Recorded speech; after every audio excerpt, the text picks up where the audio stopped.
waxa garoonka Cabdi Bile Cabdi ee magaalada Laascaanood shalay ka dhacday ciyaar xiiso badneed oo ku dhaxmartay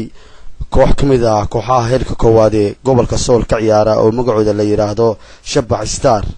iyo waliba koox ay martigelisay oo iyaguna ka soo kicitamay dhinaca magaalada Galkacyo ee gobolka Koonfurta dhinaca Soomaaliya ciyaartaas oo si ballaaran ay uga soo qayb galeen dhammaan dadka ku nool magaalada Laascaanood iyo waliba qaar ka tirsan mas'uuliyiinta maamulka heer degmo oo ugu horeeya maayir ku-xigeenka degmada isduwaha wasaaradda isboortiga iyo ciyaaraha ee gobolka Sool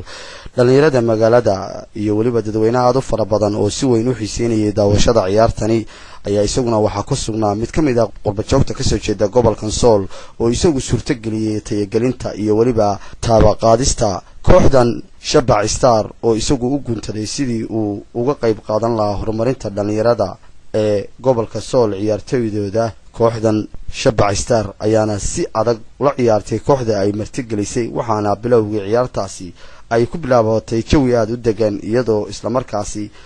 markii laga joogo daqiiqado ilaa iyo 10 daqiiqo ay goolkii koowaad ku hormareen kooxda Shabac Star oo iyadu ka soo jeeda dhinaca gobolka Sool 5 daqiiqo kadib ay iyaguna waxa goolkii darooga amaba goolkii barbardhaca keenay kooxda kale ee martida ahayd iyadoo intaas kadib ay goolashii si degdeg ah uga jawaabeen oo ay goolkii labaad kooxdaasi ay dhalisay Shabac Star isla markaasna ay raacsadeen goolkii saddexaad isku soo wada duubo ciyaartaasi ayaa ku soo idlaatay amaba ku soo dhamaatay 4-2 mas'uulka ama gudoomiyaha kooxdan Shabac Star oo ah kooxda ugu tayada wacan marka loo eego naadiyada ka jira gobolka Sool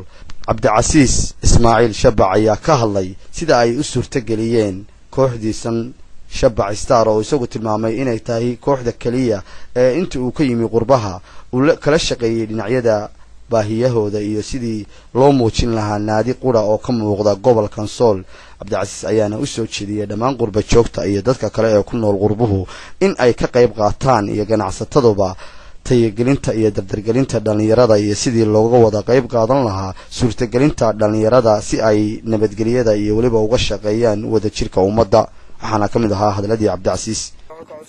in markaasi gaaro dhalinyarada qurbajoogga inay dadkooda u kacaan dhalinyaradu taas oo ay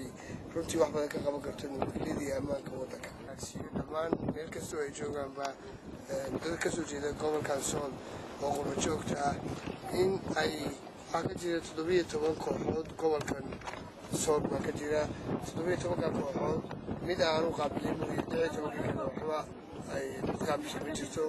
waxaan jeclaan lahaa inay u soo jeestaan kana qayb qaataan sidii ay gobolkan khaasatan garoonkan ugu qaban lahaayeen oo ay dhismihiisa uga qaadan lahaayeen si ay u mashquuliyaan dhalinyaradan dhibaatada iyo dambiyada iyo dagaalada waxa keenaya waxaa weeye waa camal la-aanta haysa waayo haddii ay mashquuli lahaayeen oo waxay jeceliin ku mashquuli lahayen wax badan ayaa iska bedeli isku soo wada duuba garoonka Cabdi Bile Cabdi ayaa isagu ah garoon haysta dhul baaxad weyn leh balse u muuqda garoon dayacan oo aan wax dhismaha ka jirin waxaana dhamaantood dhalinyarada iyo dadka ku soonaaba garoonku ay ka codsadeen xukuumadda qurbajoogta iyo dadka kale ee ku nool ee daafaha duniduba inay ka caawiyaan dhalinyarada sidii garoon muuqda oo loogu taabagelin lahaa tayada ciyaartoynimo ee gobolkan Sool laga caawiyo siduwaha wasaaradda ciyaaraha iyo isboortiga Jaamac Khaliif ayaa isna dhankiisa ka hadlay baahiyaha looga baahan yahay garoonkan Maxamed Macallin ayaa isaguna soo jeediyay kelmadiisa mas'uul ahaan iyo inay tani tahay mid anfici doonta dhalinyarada ciyaar holaayad bal soo ciyaarteen ciyaartana waa tii labaad malmaanaya tii horena